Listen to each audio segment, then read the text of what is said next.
We have discovered microfossils that are composed of hematite. Basically, it's iron oxide, it's like rust. Through laser imaging of the samples, we were able to identify the microfossils as the oldest known microfossils on Earth.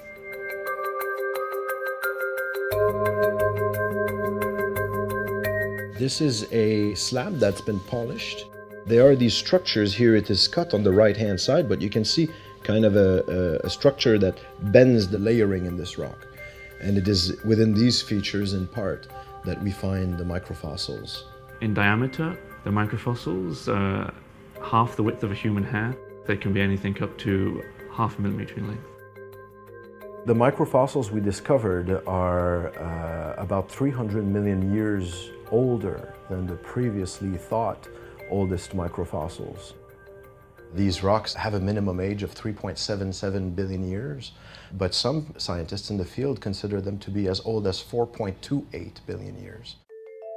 So they are within a few hundred million years from within the accretion of the solar system and of planet Earth and the sun and the moon and so on.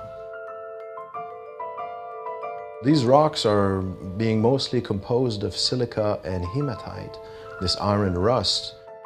We find these kinds of environments today in the vicinity of hydrothermal vents, either in the deep ocean and in some places not in so deep localities that exhale a lot of iron particulates in water, and this is thought to be the material that these bacteria actually eat and breathe.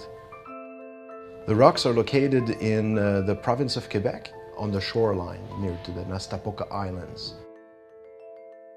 When I saw these structures in the field, I said, I have to sample this.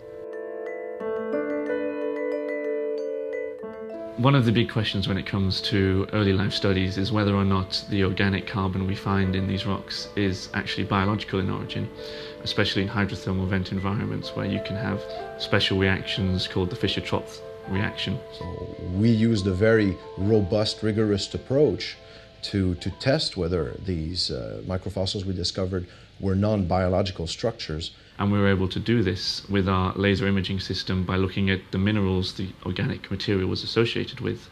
And we find it with these key minerals, apatite and carbonate.